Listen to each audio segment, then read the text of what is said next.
کیونکہ ایسے دور دراز قصبے میں کسی ہوٹل کا تصور تو ناممکن سی بات تھی۔ اس لڑکے سے رخصت ہوتے ہوئے اچانک میرے ذہن میں ایک خیال ابھرا اور میں نے ہولے سے کہا، شروپا شروپا۔ وہ حیرت سے میرا منہ تکنے لگا، پھر اپنے کام میں مگن ہو گیا۔ میں سمجھ گیا کہ اسے شروپا قبیلے کے بارے میں کوئی علم نہیں تھا، حالانکہ میرے محتاط اندازے کے مطابق میں پیلی گھاٹ کے علاقے میں آ چکا تھا یا کہیں آس پاس ضرور موجود تھا۔ بہرکیف میں اس طرف کو چل دیا۔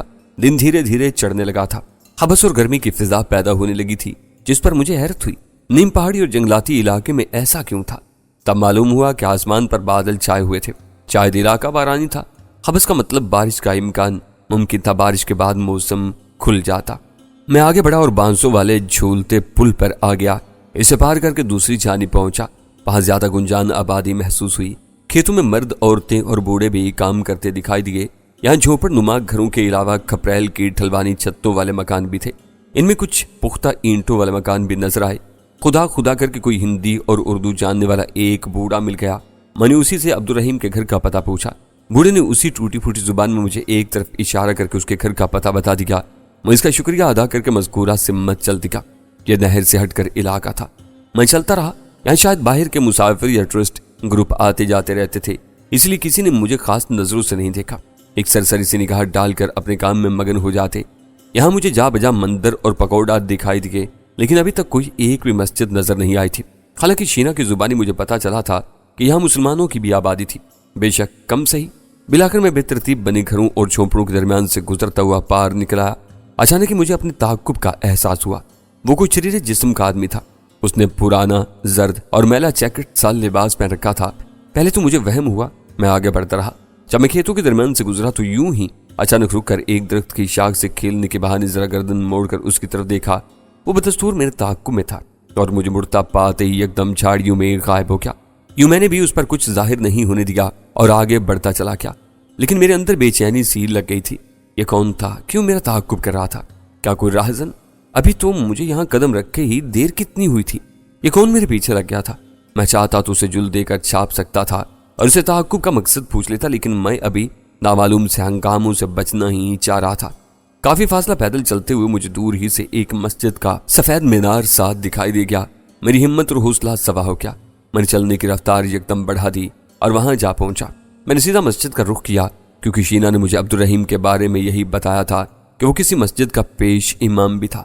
تبھی اچانک میرے ذہن میں ایک جھماکا ہوا۔ شینا سے دور ہونے کے بعد اور دیگر نامساعد حالات کے سبب میں کئی باتیں بھول چکا تھا، لیکن وہ میرے لاشعور میں موجود تھیں۔ شینا نے مجھے بتایا تھا کہ جدھر مسلمانوں کی یہ مختصر آبادی ختم ہوتی تھی، وہیں سے ہی ان کے شروپا قبیلے کی حدود شروع ہو جاتی تھی، لیکن کوئی بھی کسی کی حدود یا زندگی میں مداخلت نہیں کرتا تھا۔ میں بہرحال مسجد جا پہنچا۔ مسجد چھوٹی سی تھی، ویسے ہی جیسی کہ اس دور دراز علاقے میں ہو سکتی تھی۔ سفید رنگ کیا گیا تھا اس پر، پیشانی پر کلمہ درج تھا، گرد و پیش میں گھنے پیڑوں کا سایہ تھا۔ سین کے علاوہ اندر قدرے کشادہ خال بھی تھا۔ ابھی ظہر کی نماز میں کافی وقت تھا۔ میں وہی مسجد کے پاس کھڑا ہو کر ادھر ادھر دیکھنے لگا۔ ارد گرد کچھ گھر تھے، ایک طرف کھیتوں کھلیانوں کی طرف جانے والا راستہ تھا۔ مسجد کے باہر ہینڈ پمپ لگا ہوا تھا۔ میں اس طرف بڑھا، ہینڈل چلا کر پانی نکالا اور منہ دھویا۔ مجھے مسجد کے حجرے کی تلاش تھی۔ گھوم پھر کر دیکھا، وہ نظر نہیں آیا۔ شاید پیش امام یا مولوی صاحب کا گھر قریب ہی ہو۔ میں نے سوچا، میں کسی کے پاس سے گزرنے کا انتظار کرنے لگا۔ چند ایک لوگ آتے جاتے دکھائی دیے، کچھ عورتیں اور جوان لڑکیاں بھی تھیں۔ انہوں نے برقعے یا چادریں لپیٹی ہوئی تھیں۔ متعاقب شخص کی بھی مجھے آخری بار ہی جھلک نظر آئی اور اب وہ غائب ہو چکا تھا۔ جانے کون تھا؟ میں الجھ سا کیا۔ یہاں مجھے غیر معمولی خاموشی کا احساس ہوا۔ لوگوں کے چہرے بھی یا تو اترے ہوئے تھے یا پھر نامعلوم سی فکر و پریشانی میں مبتلا سے محسوس ہوئے، یا پھر یہ میرا وہم ہی ہو سکتا تھا۔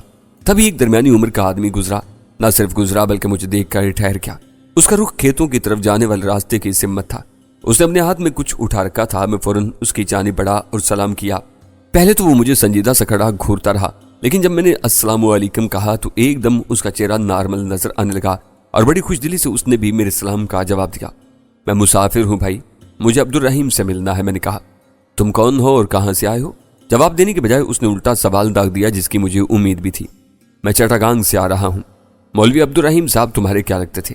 اس نے پوچھا تو میں تھے کے سیغے پر چونک سا کیا۔ وہ میرے دور پار کے عزیز لگتے تھے۔ خیریت ہے بھائی؟ تم نے ان کے بارے میں تھے کا لفظ کیوں استعمال کیا؟ میرا دل بیٹھنے لگا۔ جواب میں وہ ایک گہری سانس لے کر بولا، بھائی یہ ہے تو بڑا لمبا قصہ، لیکن تمہارے لیے افسوسناک خبر یہ ہے